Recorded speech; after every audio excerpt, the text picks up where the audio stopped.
This video is sponsored by Ram Ram Group of Companies, co-sponsored by Nature House and Bhaiya Ji Silver Coated Ilaichi. Deoria में suitcase में पतिदेव साहब मिले हैं। कुछ महिलाएं ऐसी मानसिकता की हैं जो उसका गलत उपयोग कर रही हैं। बदलते दौर में सोशल मीडिया हावी हुआ है जी, तो ये समस्या ज्यादा हुई है। आप देखिए जिस टाइम धूम मूवी निकली थी, चेन स्नैचिंग दबा के पूरे शहरों में, हर जिलों में चेन स्नैचिंग इस तरह हो गई थी कि मतलब बड़े बड़े घर के बच्चों ने ये काम शुरू कर दिया था। क्या ये जो डेटिंग ऐप है, जी, टिंडर हो गया, बम्बल हो गया, बहुत से ऐसे ऐप जी हैं, जी, इनके आ जाने से भी क्या समाज में ऐसी मानसिकता पनप रही है? पेरेंट्स को रहता है मेरे बच्चे को क्लास में गर्मी ना लगे, मेरा बच्चा ज़्यादा हैवी बैग ना उठाए। तो जब बच्चा शुरू से स्ट्रगल नहीं किया रहेगा तो उसकी मानसिकता डेवलप नहीं रहेगी।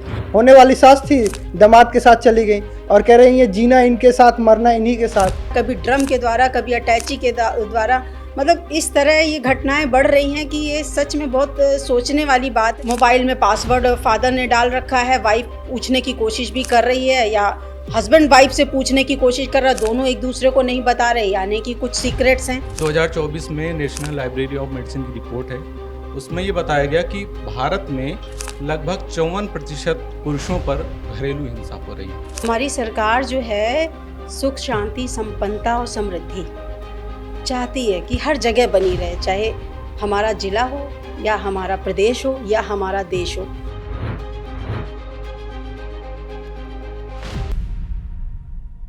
पूरब से लेके पश्चिम और उत्तर से लेके दक्षिण, इस समय एक खौफ जो सबसे ज्यादा किसी समाज को डरा रहा है वह है पुरुष समाज।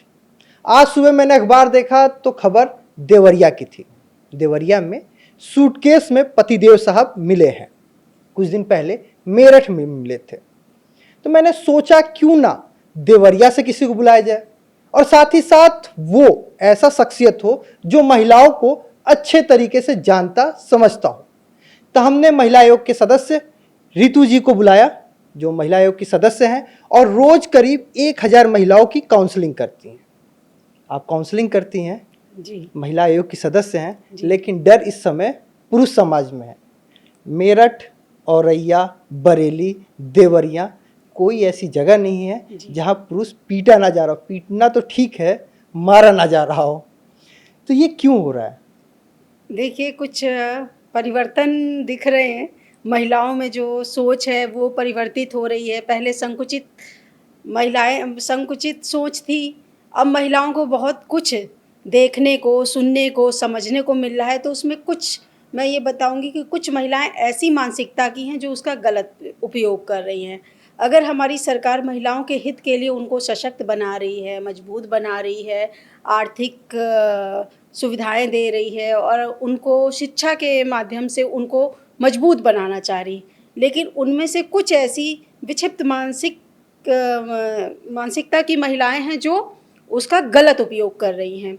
और पहले तो महिलाओं को नहीं इतना सोशल मीडिया का कोई ज्ञान नहीं होता था, तो इस तरह का क्राइम सोचना तो दूर की बात है, कभी मतलब करना दूर की बात है कि सोच भी नहीं सकते थे, दिमाग में लाना तो एक बहुत दूर। मतलब मैं आपकी बात से यूँ समझूं कि बदलते दौर में सोशल मीडिया हावी हुआ है, जी, तो ये समस्या ज़्यादा हुई है। हाँ, जैसे कि सोशल मीडिया के द्वारा कई तो ऐसे भी क्राइम हुए हैं कि लोग, आप देखिए जिस टाइम धूम मूवी निकली थी, चेन स्नैचिंग दबा के पूरे शहरों में, हर जिलों में चेन स्नैचिंग इस तरह हो गई थी कि मतलब बड़े बड़े घर के बच्चों ने ये काम शुरू कर दिया था, जिससे ये लग रहा था कि। और इसी तरह अभी ये आपकी नशा को लेके देख लीजिए, मूवियाँ देखते हैं बच्चे और सिगरेट के छल्ले उड़ाने लगते हैं। और इसी के तहत देखिए बच्चियों के लिए कई, जब इंस्टा और ये सोशल मीडिया, ये लोग फेसबुक वगैरह से जुड़ी, तो कई बच्चियां ऐसी थीं कि अलग धर्म में जा रही थीं, तो कन्वर्जन कर रही थीं और अपने को संभाल नहीं पा रही थीं और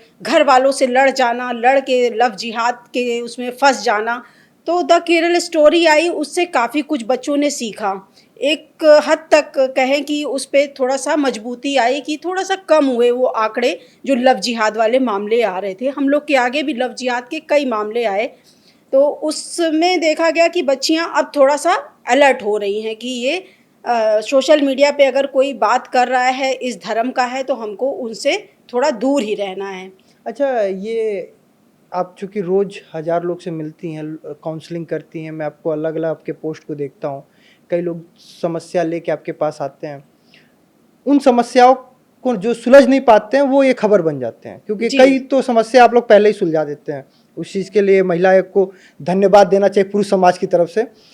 लेकिन क्या ये जो डेटिंग ऐप है, जी टिंडर हो गया, बम्बल हो गया, बहुत से ऐसे ऐप जी हैं, जी इनके आ जाने से भी क्या समाज में ऐसी मानसिकता पनप रही है? बिल्कुल, ये टिंडर ऐप जो आ गया है, इसमें काफ़ी बच्चे जो टीनेजर्स के हैं वो तुरंत ही भटक जाते हैं, क्योंकि ये बच्चे एक्चुअली आजकल बच्चों को भी परवरिश में भी थोड़ी कमी है कि बच्चों को इस ढंग से पाला जा रहा है कि उनको कोई समस्या ना हो, वो कोई चीज़ फेस ना करें, कैसे प्रॉब्लम्स आती हैं, कैसे सॉल्व होती हैं, इन सब चीज़ों से दूर अब पेरेंट्स को रहता है स्कूल में पिटाई ना हो, पेरेंट्स को रहता है मेरे बच्चे को क्लास में गर्मी ना लगे, मेरा बच्चा ज़्यादा हैवी बैग ना उठाए। तो जब बच्चा शुरू से स्ट्रगल नहीं किया रहेगा तो उसकी मानसिकता डेवलप नहीं रहेगी। नहीं, तो हम बात लोगों अब को बच्चों की तो रही नहीं गई। हाँ, बात तो अब गार्जियन की आ गई है। तो अब सोचिए, एक मुजफ्फरनगर या सहारनपुर का मामला है, वो सास अपने दामाद के साथ, होने वाली सास थी, दामाद के साथ चली गई और कह रही है जीना इनके साथ, मरना इन्हीं के साथ। जी जी बच्चे तो चले गए, जी अब तो माँ बाप आ गए इस कैटेगरी में।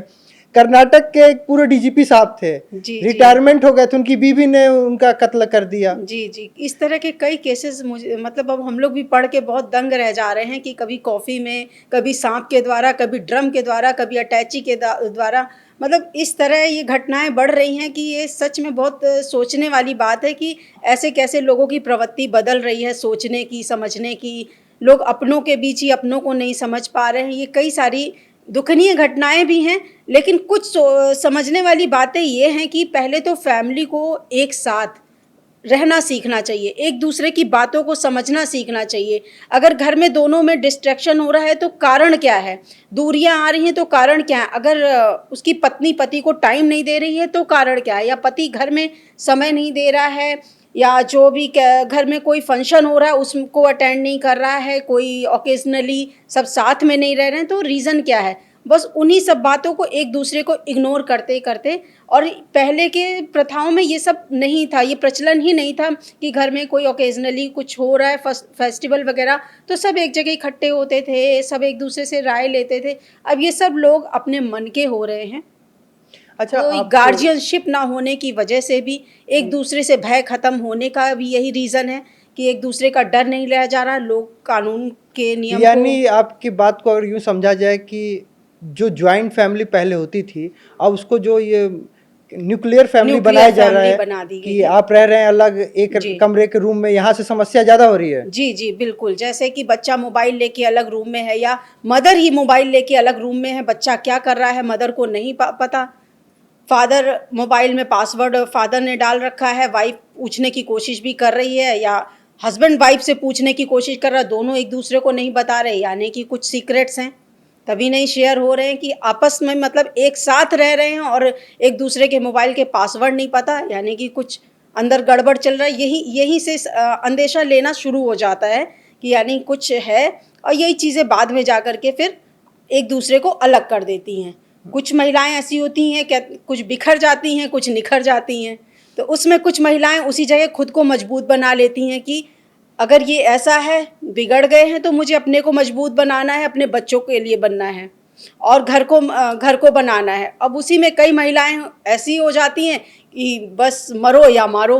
तो इस तरह कहते हैं कि हर चीज़ घर में एक फैमिली का जो परिभाषा होता है, उस फैमिली को उसी परिभाषा के अनुसार कि एक साथ कोई समय ऐसा आधा घंटा निकाले कि बच्चों को, पत्नी को, या पत्नी को, पति को, सब एक साथ बैठ के एक दूसरे से डिस्कस जरूर करें कि आज दिन भर क्या हुआ, और आज कितना तुमने पढ़ाई किया, स्कूल में क्या हुआ, या पति से पूछे आज ऑफिस में क्या हुआ। इस तरह अगर रोज आधा घंटा भी एक दूसरे को देंगे तो कहीं ना कहीं जो समस्याएं हैं बाहर निकल के आएंगी। तो एक जगह फिर ये परिवार एक दूसरे को पकड़े भी रहेगा कि हमें शाम को डिस्कस करना रहता है, या मुंह से निकल ही जाएगी जो अगर कोई छोटी मोटी, तो उस जगह शुरुआत में ही पकड़ हो जाएगी, तो इतना लंबी दूरियां नहीं आएंगी। ये जो मेरठ वाला में जो आप कह रही हैं कि पहले जो एक्स्ट्रा अफेयर होता था वो 3 चीज़ के अभाव में होता था, प्यार, या तो प्यार नहीं है, या वित्तीय समस्या है, जी। या कन्वर्सेशन जो भी चल रहा है उसमें कोई ब्रेक आ रहा है, आप बात नहीं कर पा रहे। जी, चिट्ठी का जी। दौर था तो 7 दिन में आता था, बिल्कुल। अब तो 7 सेकंड भी नहीं लगेगा, फोन मिलाइए बात कर लीजिए। जी बिल्कुल। तो वो तो अब जो कन्वर्सेशन में तो कोई ब्रेक है नहीं, जो बात जी। हो रहा है वो लगातार हो रहा है। अभी हम मेरठ वाला मामला देख लें तो जो ड्रम में भरा गया था, नीले ड्रम में, वो अपने परिवार से अलग अपनी बीवी के लिए रहता था, मुस्कान के लिए। जी। फिर भी मुस्कान को कोई और पसंद आ गया। मुझे लग रहा है वो मर्चेंट नेवी में हाँ, था, मर्चेंट तो, नेवी में। तो वो उसको वो टाइम दे नहीं पा रहा था, क्योंकि मर्चेंट नेवी में अक्सर होता है 6 मंथ 8 मंथ ये बाहर लगातार ही शिफ्ट रहते पे, हैं। हाँ। और वो महिला जो है कहीं अलग, वही सोशल मीडिया ही जरिया थी, तो सोशल मीडिया के द्वारा कहीं और वो जुड़ गई। अब जुड़ने के बाद उनके दिमाग में ऐसी गंदगी आई कि आने के बाद भी वो अपने हस्बैंड को समझ नहीं पाई, या जो भी है, लव मैरिज भी थी, उसके बाद भी ऐसी उसने घटना करी। तो ये इसी टाइप की महिलाओं को शायद कहते हैं ना विक्षिप्त मानसिकता की महिलाएं, तो इनके लिए तो बस ये है कि अगर इनके घर वाले थोड़ा वॉच करते हैं कि बेटी अकेली क्यों रह रही है, या मेरी बहू अकेली क्यों रह रही है, ये कहाँ जा रही है, उसका मोबाइल इतना ज़्यादा एक्टिव क्यों रह रहा है, कहीं ना कहीं छोटे बच्चे ने भी ऑब्जेक्शन जताया होगा घर में, उस पे लोगों ने ध्यान नहीं दिया होगा। तो ये छोटी छोटी सी मिस्टेक जो है, यही सारा कारण हो जा रही है आजकल क्राइम का। अच्छा, सब एक दूसरे को ना निश्चिंत छोड़ दे रहे हैं मोबाइल के साथ। इवन कि आप सोचो, मम्मियाँ मार्केट जा रही घर में बच्चों को मोबाइल देके कि बेटा मोबाइल लिया है और हम जब तक अपना काम निपटा के आते हैं। अब बच्चे ने मोबाइल में क्या चलाना है उन्हें ये कुछ भी नहीं पता। अब वही 6-7 क्लास से ही बच्चा इंस्टा से जुड़ जा रहा है, जो कि एज नहीं है, फिर भी इंस्टा पे जुड़ जा रहा है, फेसबुक पे जुड़ जा रहा है, और भी कितने सारे ऐप आ गए हैं कि उसमें चैटिंग भी ऐसी होती है कि पता नहीं चलता है। और कई इतना ज़्यादा टेक्निक हो गए बच्चे कि आजकल, हम लोग के टाइम शायद हम लोगों ने ग्रेजुएशन कर लिया था तो शायद कीपैड मोबाइल हम लोगों को मिले थे यूज़ करने के लिए, वो भी ठीक से यूज़ करना भी नहीं आता था। और आजकल के बच्चों को देख रहे हैं कि आपको मोबाइल का ब्रांड बता देंगे कि आईफोन का ये वर्ज़न लो आप, और सैमसंग का ये वर्ज़न लो, और किस में कैसे उसको डाउनलोड करना है, कैसे अपलोड करना है, सारा कुछ आजकल के आप 6 क्लास के बच्चे से पूछ सकते। एक चीज़ अच्छी है कि टेक्निकल बच्चा हो रहा है, लेकिन उसका गलत उपयोग भी बच्चा कर रहा है। तो ये पेरेंट्स के लिए आगे के लिए बहुत ही घटना घटने वाली बात हो जाएगी। आप लगातार काउंसलिंग करती हैं, रोज जब भी आप काउंसलिंग के लिए बैठती हैं, तो जो आपके सामने समस्या आती है, जितने केसेस आते हैं, उसमें आपको क्या लगता है कि जो की पॉइंट होता है जहाँ से शुरुआत होती है विवाद का? आपने एक बता दिया कि सेपरेट होकर अगर फ़ोन चला रहे हैं तो गलत है। आपने बताया कि पासवर्ड अगर नहीं शेयर कर रहे हैं तो आप सोच लीजिए, घंटी बजा लीजिए कि ज़रूर कुछ होने वाला है। और कौन सा की पॉइंट आपने नोटिस किया कि ये चीज़ प्रारंभिक दौर है, यहाँ पे आप समझ जाइए नहीं तो परिवार बिखर गया? एक चीज़ और आ रहा है आजकल, ट्रेंड में चल गया है, ठीक है, कहते हैं औरत कमाती है तो घर बनाने की सोचती है कि घर बदल लें, अब पुरुष जब थोड़ा सा आगे बढ़ता है तो सोचता है औरत बदल दें। तो ये ट्रेंड तो मुझे भी समझ नहीं आ रहा है, और अक्सर जो विवाद हो रहा है थर्ड पार्टी एंट्री से हो रहा है। मैं अभी रिसेंटली देवरिया गई थी और वो महिला कह रही है, बहुत अच्छे उसकी नहीं थी और उसका ससुराल ठीक ठाक था, तो और वो अकेली बहू थी, एक बेटी छोटी सी गोदी में थी 6-7 महीने की। तो वो कह रही मैं ससुराल नहीं जाऊंगी। मैंने कहा बेटा क्या खराबी है, हस्बैंड भी तुम्हारा अच्छा खासा कमा रहा है, घर परिवार है, तुम झोपड़ी झुग्गी में हो। कह रही वो ठीक है, लेकिन मैंने कहा रीज़न तो बताओ। तब वो बता रही है ये सामने कोई बच्ची, वो लड़की रहती है 14-15 साल की, उससे इनका अफेयर। मैंने कहा प्रूफ क्या है, हो सकता है तुम्हारा माइंड वो हुआ। कह रही मेरे पास सब रिकॉर्डिंग, इन्होंने मोबाइल तोड़ दिया। तो मैंने कहा मोबाइल सही बात है, तो इसने इसीलिए तोड़ा होगा क्योंकि इसने प्रूफ रखा होगा। तो कैसे तैसे फिर समझा करके, और फिर उसको भी समझा करके और भेजा, और फिर उसकी सास को मैंने बता दिया कि देख लो ये नारी सशक्तिकरण का समय चल रहा है और सभी महिलाएं नियम कानून बहुत अच्छे से जान गई हैं। अगर तुम इसके साथ कुछ दुर्व्यवहार करती हो या इसको नहीं ले जाती हो तो तुम सब के सब लंबा केस झेलोगे, ठंड में कचहरी घूमोगे, गर्मी में घूमोगे, और हो सकता है बरसात जेल में कट जाए। तो ये कारण है कि इन लोगों को थोड़ा सा समझाना भी पड़ता है। बाद में एक बस पॉइंट मैंने बोला कि आज ये वो दौर चल रहा है जब सास बहुओं को पालती थी, आज वो दौर है जब बहुएं सास को पालने, इसलिए चुपचाप तुम जो है बहू के रंग में रंग जाओ। नहीं तो वृद्धाश्रम की संख्या बढ़ती जा रही है आजकल। बिल्कुल, वृद्धाश्रम की भी संख्या बढ़ रही है। वो कारण भी ये देखिए कि आजकल कोई भी अपने पेरेंट्स को नहीं रख रहा है, और आने वाले दिनों में ये और भी बहुत घातक चीज़ है। कि जब बच्चे देखेंगे नहीं हमारे दादा दादी को कैसे रखा गया है, जो उन्होंने देखा है बच्चों ने कि दादा दादी गांव में रह रहे हैं और पेरेंट्स आके यहाँ रह रहे हैं और गांव में जाके बहुत ऐसे दिखा रहे हैं कि बहुत वीआईपी, तो वही चीज़ बच्चा भी आपके आगे करेगा। हमारे साथ पंचायत में कुछ और सदस्य हैं, ये भी सब शादीशुदा हैं, वैसे ये भी बताएंगे कि अपना अनुभव कैसा, पीटे जाते हैं नहीं। मैम ये मेरा सवाल है कि जैसे आपने बताया आप काउंसलिंग करती हैं, पर डे सैकड़ों महिलाओं से मिलती हैं। जी अभी आपने खुद जिक्र किया सांप से कटवाने वाला, सांप से कटवाने से पहले उसको गला दबा के मार दिया गया जी था। जी जी उसके बाद 7 बार सांप से कटवाया गया और उसका वीडियो रिकॉर्ड किया गया। जी जी और अब जब महिलाओं के साथ ऐसा कुछ होता है तो आयोग की सैकड़ों महिलाएं सड़क पर दिखाई देती हैं। आयोग उनके साथ कदम से कदम मिलाकर चलता है, उनके साथ लड़ने को तैयार है। और पुरुषों के साथ इतनी सारी चीज़ें हो रही हैं। बीते 6 महीने के अंदर कम से कम 10 ऐसे केस हुए हैं जो बड़े बड़े केस थे, जो पुरुष अच्छा कमाते थे, अच्छी सुविधा अपनी पत्नियों को दे रखा था, और पत्नियां और लालच में और पाने के लिए पुरुषों को की हत्या करवा रही हैं, अपने बॉयफ्रेंड से मिलकर करवा रही हैं। तो ऐसे में पुरुषों के लिए आप, जब आप लोग, अभी आपने कहा आप काउंसलिंग करती हो, कोई पिछड़ी जात की महिला थी, उसके साथ ये हो रहा था, तो आपने उनको समझा बुझा के भेज दिया। तो एक पक्ष तो ये भी था ना कि मोबाइल टूट गई तो क्या जरूरी थोड़ी है कि मोबाइल में सच ही रहा हो, बीबी का भी कुछ गलत रहा हो, बीबी ने गलत आरोप लगाया हो, क्योंकि जो केसेस सब सामने आ रहे हैं उसमें तो गलत पत्नियां ही पाई जा रही हैं। जी जी जी नहीं, पत्नी उसकी गलत नहीं थी, एक्चुअली पता किया था। और मोबाइल तोड़ना या लॉक करना ये कोई बहुत बड़ा वो नहीं है कि हमारे टूट गया तो कोई प्रूफ है, ऐसा कोई प्रूफ नहीं है।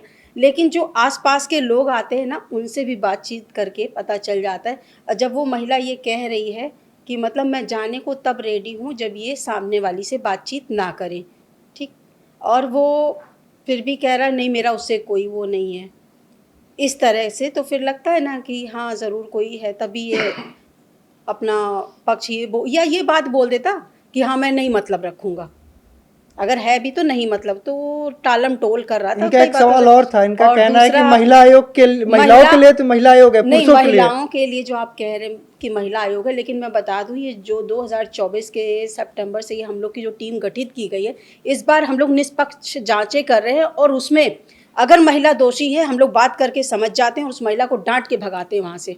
पुरुष और महिला दोनों को बुलाते हैं, पुरुष का पूरा सहयोग करते हैं। कहीं से पुरुष भी हमारे साथ, कई पुरुष भी ऐसे आए हैं जो खुश होकर हम लोग के पास से गए हैं कि मतलब महिला आयोग में आए तो थे हम, लेकिन हमारे लिए मजबूत साबित हुआ महिला आयोग, हमारे पक्ष में दिया गया रिपोर्ट। क्योंकि कई महिलाएं ऐसी हैं जो भरण पोषण के चक्कर में पुरुषों पे भी गलत आरोप लगा देती हैं, तो वो बातें पकड़ में आ जाती हैं बात करने से ही। और कई महिलाएं ऐसी भी होती हैं जो वाकई में पीड़ित हैं और वो सिर्फ अपना ससुराल में रहना चाह रही, छत चाह रही, अपने बच्चे के साथ रहना चाह रही। क्योंकि ज्यादातर केसेस में मैम यही देखने को मिलता है, हम लोग भी फील्ड में रहते हैं, जी जी, कि महिलाएं कुछ ज्यादा लाभ पाने के लिए ही पुरुषों पे मैं आरोप बता लगा रही हूँ ना आपको कि कई महिलाएं ऐसी आए और हम लोगों ने उन्हें वापस कर दिया, तो हम लोगों ने उनका कोई सहयोग नहीं किया। और बाकी तो पुरुषों के साथ भी हम लोग के लिए बस निष्पक्ष जांच करनी है, अगर महिला सही है तो महिला सही है, पुरुष सही है तो पुरुष सही है। कई बार भी ऐसे भी केस आ रहे हैं कि पुरुष महिलाओं का जान जा रहे हैं कि इसका कहीं फेसबुक से या इंस्टा के थ्रू कहीं जुड़ाव था, बातचीत थी, दोनों में डिस्ट्रैक्शन हो गया, बातचीत बंद हो गई, उसके बाद भी हम लोग दोनों को बुला करके काउंसलिंग करके समझा के एक साथ भेज देते हैं। क्योंकि हम सब का यही मतलब एक मोटिव यही है कि परिवार किसी का है बना रहे, छोटी छोटी मिस्टेक की वजह से बच्चे संघर्ष ना करें या वो परिवार के लोग संघर्ष ना करें। कई बार ऐसा होता है दोनों की लड़ाइयों में इनके मैके और ससुराल दोनों तरफ खाना बनता है, दोनों फैमिली नहीं खाती और दिन रात दोनों रोते रह जाते हैं, तो ये दो की लड़ाई में काफ़ी कुछ पिस जाता है। ये बातें सब समझा के हम लोग को थोड़ा सा फिर कहीं ना कहीं कुछ मान जाते हैं और कुछ जो मतलब नहीं जुड़े हैं एक दूसरे से, कहीं और जुड़े हैं, तो वो नहीं मानते इन बातों को। अभी आपने एक चीज़ बताया कि थर्ड पर्सन एंट्री आजकल ज़्यादा हो रहा है, जी, क्या दहेज उत्पीड़न के भी मामले आजकल आ रहे हैं कि अभी वो दौर शांत हो गया? नहीं, दहेज उत्पीड़न वाला मामला तो बहुत ही शांत है। और मैं बता दूं जो महिलाएं अगर दहेज उत्पीड़न को लेके लिखवाती भी हैं तो वो गलत लिखवाती हैं। वो बोल बहुत देती बड़ा हैं, स्टेटमेंट आप कह रहे हैं कि मतलब अब इस समाज में दहेज जैसी चीज नहीं रही। नहीं रही, क्यों नहीं, बिल्कुल है। अभी तो ये प्रचलन लेकिन खत्म, उत्पीड़न नहीं रहा उस नाम पे। उस नाम पे आप सोचिए अगर कोई दबा के दहेज मांगे तो वो जान रहे कि इसके लिए कानून बहुत सख्त बन गया है, तो दहेज को अपनी खुशी से जो लोग दे रहे हैं वो अपनी खुशी से दे रहे हैं, कोई मांगने की हिम्मत नहीं कर रहा है। अगर मांग भी रहा है तो एक लिमिट में मांग रहा है कि कल को ये इसका विरोध ना हो जता पाए, या ऑन पेपर अगर ये विरोध जताता भी है तो उतना मैं इसको वापस कर सकूं। तो दहेज उत्पीड़न वाले मामले जो अगर लिखवाए भी जाते हैं तो उसमें अधिकतर कि अगर आपस में विवाद है तो उसमें सबसे पहले वो लिखा देते हैं हमसे दहेज मांग रहे हैं। तो उन बातों को भी हम लोग तुरंत मतलब एक्शन ले करके सही से कि दोनों तरफ से बातें सुन करके तब निष्पक्ष रिपोर्ट बनाते हैं हम लोग। अब जैसे मैम अभी मोहम्मद शमी का मामला था, यजवेंद्र चहल का मामला था जी हार्दिक पांड्या का मामला था, ये तीनों इंडियन टीम के क्रिकेटर हैं, इंटरनेशनल प्लेयर हैं। जी 2-2 करोड़ 5-5 करोड़ ले लिया है, 20-20 लाख रुपए महीने दे रहे हैं। जी तो जी ऐसे में क्या नहीं लगता कि अब पुरुषों के प्रति जो महिलाएं आकर्षित होती हैं अच्छी नौकरी देख के, वो पैसे के लिए ही होती हैं? तो मैं बता रही हूँ आपको कि जो महिलाएं मतलब जिनका मोटिव ही यही है कि मेरा इनसे काम चलना है, तो वो साम दाम दंड भेद सब लगा करके अपना खर्चा निकाल लेंगी, वो सुपनेखा कैसे भी। बनेंगी ही बनेंगी। और इसमें पुरुषों को चाहिए कि होशियारी की, पुरुषों को भी समझ नहीं आ रहा है सामने अगर हीरा रखा है तो उन्हें हीरा नहीं पत्थर ही क्यों समझ में आ रहा है। तो उनके घर में अगर फैमिली है तो फैमिली पे ही विशेष ध्यान दें, इधर उधर अगर ध्यान देंगे तो इसी तरह की घटनाएं बढ़ती रहेंगी। अभी तो ड्रम और अटैची खुली है, पता नहीं कहाँ कहाँ गुफाएं खुल जाएंगी, आप ये समझिए। मतलब आपका भी मानना है कि 70% महिलाएं गलत होती हैं? पुरुष और महिलाएं दोनों ही गलत होते हैं, आप ये मान के चलिए, दोनों में कमियां हैं। मैम हमारे संविधान में आर्टिकल 14 में समानता का अधिकार दिया गया जी और संविधान के निर्माण के लगभग 7 दशक के बाद भी अभी तक हम लोग महिलाओं की समानता की बात कर रहे थे लगातार।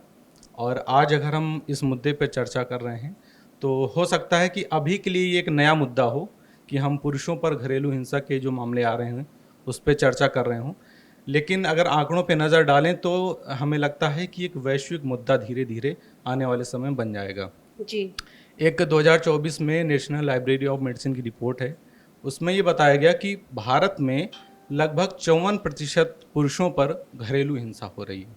और दूसरे देशों की बात करें तो अमेरिका में लगभग 45%, फिनलैंड जो कि एक खुशहाल देश के रूप में जाना जाता है वहाँ भी लगभग 40% जो घरेलू हिंसा होती है उनमें पुरुषों की संख्या ज़्यादा है। जी तो जब धीरे धीरे आने वाले समय जब ये लग रहा है कि एक वैश्विक मुद्दा है, तो क्या अगर हमारे पास ये आज आंकड़े हैं तो क्या गवर्नमेंट के पास इसके लिए कोई प्लान अभी से है कि जागरूक किया जाए ताकि लोगों तक ये जो समस्याएं कल को एक बड़ा मुद्दा बन सकती है वो ना बन पाए? बिल्कुल, हमारी सरकार जो है सुख शांति संपन्नता और समृद्धि चाहती है कि हर जगह बनी रहे, चाहे हमारा जिला हो या हमारा प्रदेश हो या हमारा देश हो।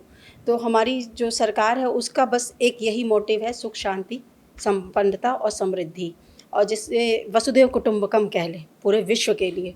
तो इसके लिए सबसे ज़रूरी पहले शिक्षित होना, सबको शिक्षित एक बेस हो है कि अगर शिक्षा सबके पास है तो कहीं से वो भिक्षा नहीं मांगेगा। तो जब वो अपने को शिक्षित रखेगा तो अपने आप कहीं ना कहीं एडजस्ट रहेगा, व्यस्त रहेगा, मस्त रहेगा। और जब व्यस्त और मस्त रहते हैं तो कहीं क्राइम करने का दिमाग में जल्दी नहीं आता है। तो बहुत बड़ी एक वीक पॉइंट है कि अभी शिक्षा का थोड़ा सा लोगों में कम जानकारी अभाव की वजह से कि अभी भी लोग बच्चियों को या बच्चों को अच्छी शिक्षा देने में पीछे रह रहे हैं। लेकिन एक जैसे क्या है, एजुकेशन जो है, एजुकेशन सबसे ज़्यादा समस्या भी लेके आ रहा है।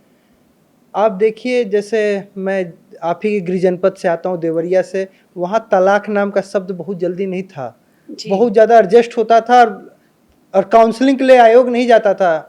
चाचा मामा दादा फूफा बैठ के बतिया लेते थे, लोग मान लेते थे, पंचायत भी होती थी। हाँ, पुरुष भी दब जाता था, महिला भी दब जाती जी, थी। जी, बिल्कुल। अब महिलाएं शिक्षित हो गई हैं, उन्हें जैसे ये हक की बात जो ये 14 की बात कर रहे हैं, आर्टिकल 14, उनको पता चल गया समानता का अधिकार, स्वतंत्रता का अधिकार, 19(1) लिखने का अधिकार, बोलने का अधिकार, हमें सब है।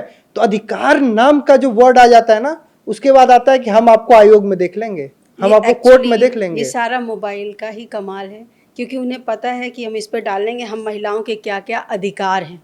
अगर हमारे साथ ये घटना हो रही है तो इसके लिए कौन सी धारा है, और अगर हम ऐसे परेशान हो गए हैं तो किस आयोग में जाएं या किस जगह जाएं, या थाने का नंबर कैसे निकलेगा, हमारे यहाँ के SSP का नंबर, ये सब कुछ गूगल के द्वारा वो प्राप्त कर लेती हैं। जिसकी पहले लोगों में जानकारियां नहीं होती थी। इन लोग को पता है कि अगर हाँ, ये हमारे साथ ऐसा करेंगे, हम 112 बुलाएंगे, तुरंत इनके खिलाफ कार्रवाई कर देंगे। तो महिलाओं का तो ऐसे ही जागरूकता का कह ले या गलत उपयोग कह ले, ये सब भी ये मतलब आप इसे किस हद तक सही पाती हैं? जैसे ये देखिए, ज्यादा जागरूक हो जाना, ज्यादा अधिकारी हो जागरूकता जाना, उसके लिए ठीक है जहाँ पे उन Misuse ना हो। मिसयूज नहीं हो। हम अगर अपनी शक्ति का दुरुपयोग करेंगे तो आज नहीं तो कल उसका नुकसान मुझे भरना ही पड़ेगा। विकास तो नहीं, वो विनाश की तरफ विनाश लेके की- जा ही हाँ, जाएगा। विकास नहीं होगा, वो विनाश की ओर अग्रसर हो जाएगा और फिर हमें जो लाभ मिलना है वो लाभ ना होके नुकसान ही नुकसान है। तो ये जो नारी सशक्तिकरण का जो एक हमारी सरकार द्वारा योजनाएं बनाई गई हैं उनको सशक्त मजबूत बनाने के लिए, उसका ये लोग दुरुपयोग अगर करती हैं तो आज नहीं तो कल कहीं ना कहीं सभी नारियों के लिए दुखदाई हो जाएगा। एक सवाल मन में जरूर उठता है कि आगे चल के मेरी अगर शादी होगी जी। तो मैं तो किसी लड़की के लिए राम बनने के लिए तैयार हूँ, लेकिन इस बात की क्या गारंटी है कि वो लड़की हमारे लिए सीता बन के रहेगी? अगर आप राम बनेंगे तो डेफिनेटली वो आपके लिए सीता ही रहेगी, लेकिन अगर आपने हल्का सा भी रुख विभीषण का निकाला या सॉरी रावण का निकाला तो फिर आप उसमें फिर पा जाएंगे सूर्पनखा का रूप थोड़ा सा। नहीं मैम, दूसरा सवाल मेरा ये था कि जैसे हम पुराने अपने अध्यात्म की तरफ जाते हैं तो उसमें देखते हैं कि जितने भी देवता, कुछ देवता थे जी, और जी। कुछ असुर थे, जी। उनको जब शक्तियां ज्यादा मिल जाती थी तो वो अपनी उसका शक्तियों का दुरुपयोग करते जी, थे। जी। उसी तरीके से आज हमारे समाज में तमाम महिलाएं हैं, जी। जब वो बचपन में होती हैं तो उनको पापा परी बना के रखते हैं, जी। बचपन से लेके जब तक वो बड़ी होती हैं। जब वो ससुराल जाती हैं तो उनको माँ की ममता मिलती है कि बिटिया कुछ भा तो ना है ना, कोनो तकलीफ तो ना है ना, उनको एक ताकत मिलती है। जब ससुराल में कुछ थोड़ा सा भी अनबन होती है तो उनको सरकार मिशन शक्ति की ताकत देती है, नारी सशक्तिकरण के तहत बढ़ावा देती है। तो वो जो उनको शक्तियां मिल रही हैं, कहीं ना कहीं से क्या लगता है कि उन शक्तियों का वो दुरुपयोग कर रही हैं? नहीं, दुरुपयोग तो क्या बताएं आपको कि पहले एक टाइम ऐसा था, बच्चियों की शादियां होती थी तो कुछ महीने 2 महीने के लिए उनको उनके मैके भेज दिया जाता था कि पहले मैके में लोग समझाएंगे बुझाएंगे। और अब क्या हो रहा है, जब आ रही हैं तो फिर वो एकदम खुली छूट रहती है उन बच्चियों को, तो वो आज़ादी कह लें या कहते हैं कि उनको समझ नहीं आता है। मुझे ससुराल में कैसे छोटा बच्चा पैदा होता है तो 2 साल तक उसको भी टाइम लगता है ज़मीन पे पैर रखने में, समझने में। फिर वो तो सब घर बार छोड़ के आ रही तो उसको भी 2 साल लगेगा आप लोगों के घर परिवार वालों को समझने में कि कौन कैसा है, किसको क्या खाना पसंद है, किसको क्या पहनना पसंद है, कौन कब आता है कब जाता है। तो ये सारी चीज़ें दोनों फैमिली को समझनी पड़ेंगी। और सबसे बड़ी समस्या तो आती है वो कि जो महिलाएं मैके से अपना कांटेक्ट नहीं छोड़ती तो ससुराल में कांटेक्ट बना ही नहीं पाती। घर में हम मिर्च बना रहे हैं या नमक डाल रहे हैं, वो सारी बातें मैके पे ज्ञान प्राप्त करती रहती हैं और ससुराल से अज्ञानता अपना परचम लहराती तो रहती इसका है। क्या रीजन पाते हैं कि एक जो ज्ञान देती हैं यानी माँ जो अपने मायके में होती हैं, लेकिन वो भी तो सास है ना अपनी बहू की। कुछ माएँ ऐसी भी हैं जो अपनी बेटी को ही डांटती हैं कि नहीं तुम गलत हो, तुम्हारी सास अच्छी, तुम ऐसे करो, तुम्हें अभी समझ नहीं आ रहा। कई ऐसी भी माएँ हैं काफ़ी। आप सोचो आज के भी युग में या जो अभी भयावह दिन चल रहे हैं उन दिनों में भी बहुत अच्छी बहुएं भी हैं, सासें भी बहुत अच्छी हैं, बेटे भी बहुत अच्छे हैं, चल रहा है। कुछ घटनाएं ऐसी एक समय वो भी आप लोगों ने देखा होगा जब दहेज उत्पीड़न के लिए जला दिया जाता था, फांसी के फंदे पे लटका देते थे और नहीं तो काट के फेंक देते थे, पता ही नहीं चलता था। या घर में कुछ ऐसे खिला पिला के बोला बीमार है और घर वालों को भी क्या पोस्टमार्टम भी नहीं होता था, ले जाके फूकाते थे कि तबीयत खराब थी इसलिए। तो ऐसी भी तो महिलाओं ने घटनाएं झेली हैं, वो दिन भी थे। लेकिन आज जो हमारे यहाँ नारियों को सशक्त किया गया या आधी आबादी 50% महिलाओं का जो देश बन गया है, हर तरीके से मजबूत हुआ है, तो कहीं ना कहीं तो इतनी घटनाएं हो सकता है उनमें बर्दाश्त करने की क्षमता नहीं रह रही है या वो अपने दिमाग का गलत उपयोग करके कि मुझे आज़ादी मिल जाएगी, लेकिन उन्हें ये नहीं पता रह रहा है कि कहीं भी इतना भी हम क्राइम करते हैं तो क्राइम एक ऐसा शब्द ही है जो पारदर्शिता का ही शब्द कह ले, कहीं ना कहीं दिख जाता है कि आपने क्राइम किया है। कल जो अभी आप बात कह रही थी कि वही कल मेरी सिस्टर इन लॉ हैं भाभी, वो जिक्र कर रही थी कि महिलाओं के साथ भी तो बहुत उत्पीड़न हुआ है। तो फिर मैंने उनसे कहा जो हमेशा मैं कहता हूँ, महिलाओं के साथ उत्पीड़न हुआ है तो महिला ने ही किया है। दहेज उत्पीड़न उठा लीजिए, प्रदा प्रथा उठा लीजिए, बाल विवाह उठा लीजिए या फिर सती प्रथा उठा लीजिए, किसी भी प्रथा के बारे में उठा लीजिए, दहेज के लिए एक सास बोलेगी, ननद बोलेगी, जेठानी बोलेगी, कहीं ससुर नहीं बोलेगा, जेठ नहीं बोलेगा, दामाद नहीं बोलेगा। एक महिला ही महिला को परेशान करती है कि तुम्हारा लड़का नहीं हो रहा है, क्यों नहीं लड़का हो रहा है, पुत्र नहीं हो रहा है, पुत्री हो रहा है, ये हो रहा है। कहीं ससुर आके नहीं कहेगा कि मेरा वंश नहीं हो रहा है। तो एक महिला ही महिला के लिए दुश्मन है, पुरुष कहीं नहीं आता है। पुरुष बहुत सज्जन होकर शांत से बैठा रहता है। सास बहू से कोई सा भी सीरियल आप देख लीजिए। नहीं, पुरुष का आना क्यों नहीं कहेंगे भाई, पुरुष के बढ़ावे से ही सास के मुंह से निकल रहा है। मैं हाँ। कह रही हूँ ऐसे तो सास बहुत डर रही ससुर से, लेकिन जब सास इस बात को और ससुर के आगे जरूर आके कान फूकती हैं कि भाई उसको ये यहाँ कहने से की दहेज- बात है कि कि- सास डरती है ससुर से। कि मैं देखिए, आपको भी पता है कि होम मिनिस्टर कहा जाता है। होम मिनिस्टर जो घर के अंदर रहता है वही मिनिस्टर है भाई। जी जी, बाकी ससुर साहब बस बंदर की तरह उछल नहीं, सकते हैं। बातें तो सबके संज्ञान में रहती है। अगर दहेज को लेकर के भी अगर आपस में हो रहा है कि इनके घर से ये नहीं आ रहा, वो नहीं आ रहा, तो उस जगह अगर ऑब्जेक्शन कर दे घर के जो पुरुष हैं, जेंट्स में, पति में या ससुर में या जेठ में, अगर उस जगह ऑब्जेक्शन क्यों लाना, दहेज क्या करना है, सब तो है, तो उस जगह बात खत्म हो जाए। लेकिन वो मिर्च मसाले में वो भी शामिल रहते हैं घर के। अच्छा, एक चीज और आपने बोला, क्या आप काउंसलिंग के दौरान ये भी पाती हैं क्या दहेज लेना भी स्टेटस सिंबल है? लेना स्टेटस जैसे सिंबल क्या है- एक टाइम था, मैं बताऊं, एक हाँ। समय ऐसा था कि अगर आपका तिलक चढ़ा और आपके आगे क्या गाड़ी चार पहिया नहीं खड़ी हो रही है, या इवन कि कह लें अगर आपका क्लास 1 ऑफिसर हो रहा है और आपके पास 10-20 लाख कैश नहीं रखा जा रहा, तो ये होगा इन मतलब गांव में शब्द बोलते हैं, इन्हें तो दहेजा नहीं मिलता, ये कौन बिया होता, ऐसे बोलते हैं गांव में, ठीक। और लेकिन अब ऐसा नहीं, अब तो भाई हम लोग भी अगर सुनते हैं कि 1 रुपया भी दहेज नहीं लिया तो बहुत मतलब उसको सल्यूट करते हैं, जिसने ना लिया ना दहेज दिया। तो ये एक बहुत ही स्वाभिमान वाली बात हो जाती है कि इनके घर में दहेज नहीं लिया गया, सब कुछ सेटल था। और अभी कई ऐसी शादियां हो भी रही हैं जिनमें वो लोग मना कर देते कि भाई हमारे घर में सब है, आप मत दीजिए, हम क्या करेंगे, इतना कहाँ रखेंगे। तो एक वो भी चीज़ें सुन के बहुत अच्छा लगता है, और लेने देने वाले भी मतलब उनको रहता कि अब तो जीवन भर हमारा अच्छा चलेगा, जब एक बार ये दहेज ही नहीं मांग रहे हैं। मेन तो वहीं से आदमी पकड़ आ जाता है ना, जब वो दहेज मांगता है, वहीं से आदमी का लालच शुरुआत दिख जाता है कि ये जो है जीवन भर मांगेंगे।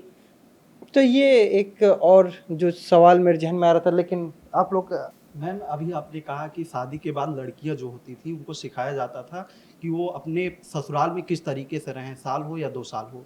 लेकिन आज हम जब पत्रकारिता करते हुए देखते हैं तो 2 साल के अंदर ही तमाम लड़कियां ये हैं, स्थिति कोई भी हो, परिस्थिति कोई भी हो, लेकिन वो चाहती हैं कि हम अपने ससुराल से दूर रहें, यानी कि सास ससुर से दूर रहें। तो क्या लगता है कि जो घटनाएं आ रही हैं सामने, ये अलग होने से ही ऐसी सामने आ रही हैं? जी बिल्कुल, क्योंकि वो उनके ना ससुराल के कल्चर समझ में आ रहे हैं कि हमारे घर की संस्कृति सभ्यता क्या थी, दूर हो जाने की वजह से सास ही उसका निर्वहन करती चली आ रही है। कि जैसे कि हमारे इधर छठ का व्रत होता है, हम लोग पास में टच में हैं तो हमें पता है, लेकिन जो अगर दूर रह रहा है तो उसको नहीं पता रहेगा कि ये व्रत कैसे करते हैं। वो व्रत तो कर लेगा लेकिन क्या विधि विधान है वो नहीं पता है, शादी ब्याह में क्या क्या कल्चर होते हैं ये नहीं पता है। तो इस तरीके से, और पूजा पाठ वगैरह में कि हमारे यहाँ कैसे किया जाता है, इन सब चीज़ों से जब वो दूर होना शुरू होते हैं तो कई चीज़ों से फिर दूर ही होते चले जाते हैं, और फिर उनको लगता है कि हम मस्त होके अलग रहें।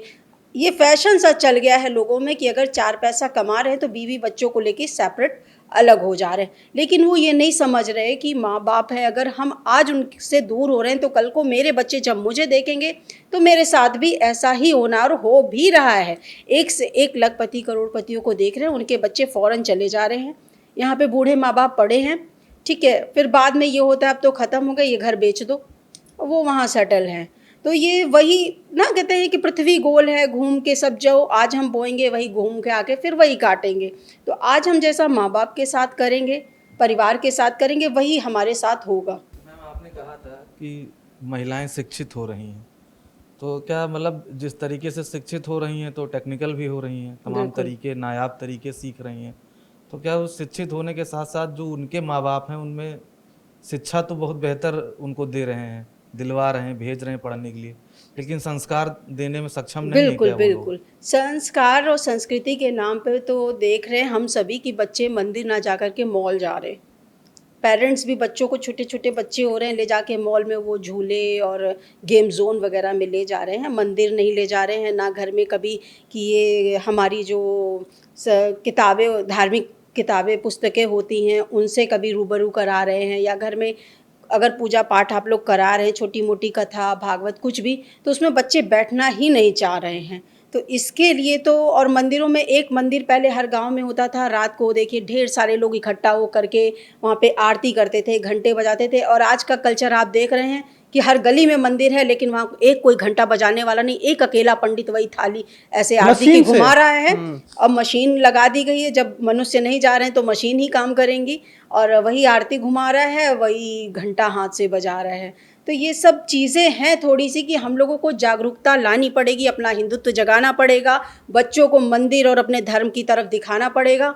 और बच्चों के लिए तो बस यही मैं बोलूँगी कि जन्मदिन वगैरह जो है उस ढंग से पब में और रेस्टोरेंट बार वगैरह में ना मना करके आप एक अच्छे ढंग से संस्कृति अपनी जो होती है उस कल्चर में, कि आप बच्चों को मंदिर लेकर जाएं, वहाँ गरीबों में खाना बंटवा दें, या घर में जो भी कोई आश्रम वगैरह से गुरुकुल के बच्चे होते हैं उनको बुला करके आप भोजन करा लें। इस तरह का अगर शुरुआत हम करते हैं तो आज नहीं तो 10 साल 20 साल बाद हम अच्छा ही रिजल्ट पाएंगे। जब बच्चे संस्कृति से जुड़ेंगे तो कहीं पथभ्रष्ट नहीं होंगे।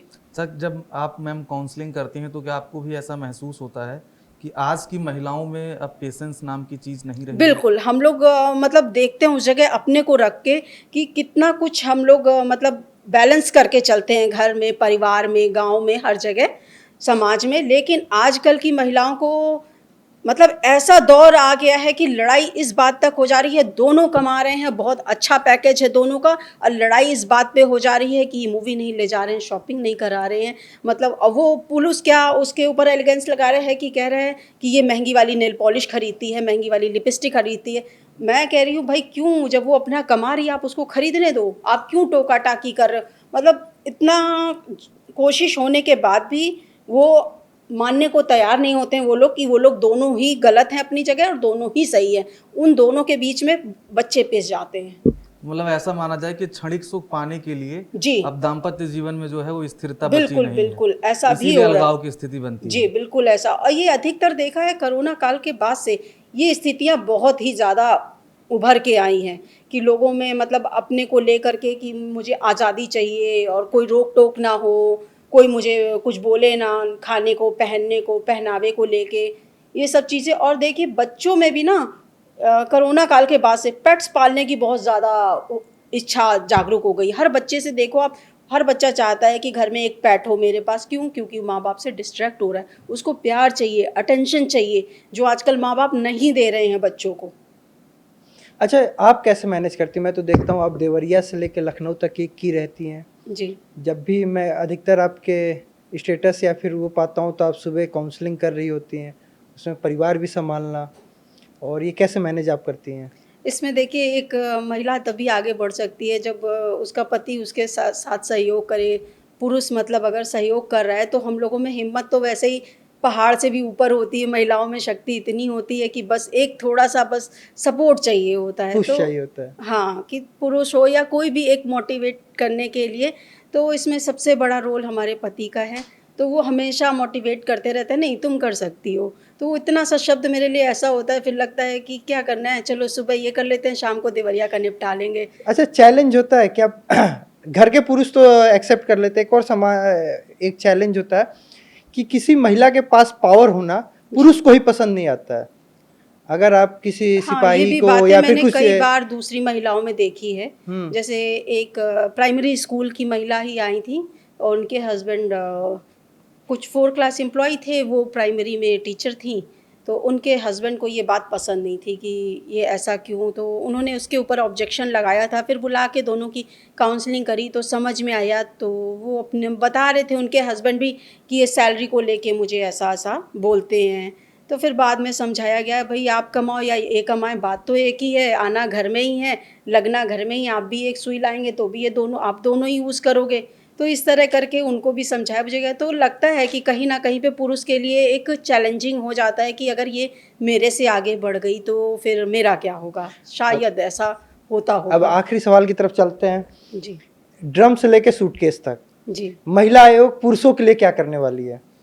पुरुषों के लिए भी हम लोग हमेशा जब भी अगर महिला पुरुष दोनों को ही बुलाते हैं, जब भी इस तरह के डिस्ट्रीब्यूट होते हैं, और दोनों का ही मेडिटेशन करके कि दोनों का आपस का विवाद खत्म हो जाए और ये एक हो जाए।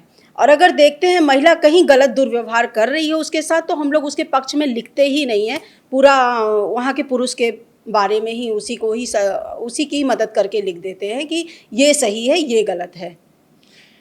तो हमने आज के इस पंचायत में जाना कि कैसे विवाद बढ़ते हैं और सूटकेस तक का सफ़र तय होता है।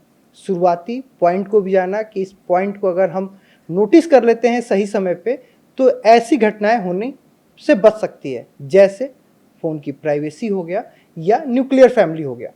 तो आज पंचायत में बतौर मेहमान हमारे साथ रितु शाही जी थी, जिन्होंने बताया कि कैसे वो काउंसलिंग करती हैं और परिवार को जोड़ने का काम करती हैं। मुझे दीजिए इजाज़त। राम राम।